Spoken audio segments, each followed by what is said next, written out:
Donald Trump did a town hall this week with Laura Ingraham from Fox News, and during their discussion back and forth, Donald Trump said a lot of stupid things. He said a lot of things that made no sense. He once again went on his rant about faucets and water pressure and toilets and all that.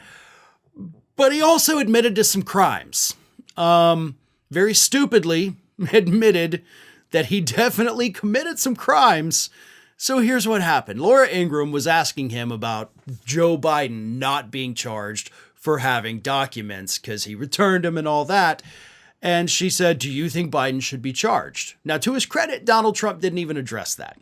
Instead, Trump said, I was allowed to do what I did, absolutely allowed. That's admission number one. That's admitting that, yes, I took the documents. Yes, I had the documents in my possession. And of course, taking the documents and having them in possession is a crime. You legally cannot do that. So that is a crime. That is admission number one. Then Laura Ingraham asked him this. Why didn't you just hand them over when they requested them? I mean, they requested them. You could have just handed them over, probably save yourself a lot of trouble. It's a valid question.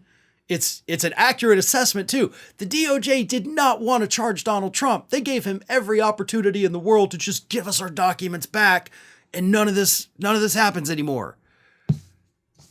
And Trump responded to that question by saying, first of all, I didn't have to hand them over. But second of all, I would have done that. We were talking and then all of a sudden they raided Mar-a-Lago. See, there's your second admission. Because they had actually submitted the subpoena for the documents. And you're admitting, I didn't have to. So you're admitting that you defied the subpoena. So you just admitted to two pretty serious crimes on national television. And your dumbass doesn't even realize it. Now, here's the problem that Trump has. You know how when you're arrested, they read you your Miranda rights and like anything you say or do can be used against you in a court of law? Well, guess what? That's not only applicable to what you say in police custody. It basically goes for anything you say anywhere. So Jack Smith, if he hasn't seen that clip from Fox News this week, somebody ought to send it to him because that's definitely the kind of thing that you're going to play in court. Just because Donald Trump wasn't under oath when he said it and he wasn't speaking to law enforcement when he said it, doesn't mean that it cannot be used against him. It is, in fact, an admission. So he can play that in court. He can show the jury, like, look at this. He doesn't even deny that he did it. He's bragging about it. He's saying he was allowed to defy subpoenas. He was allowed to steal documents. And for the record, no, he's not.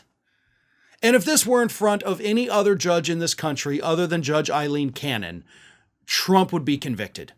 Like, hands down, this trial would last a couple days maybe because it's so open and shut, and he would be convicted.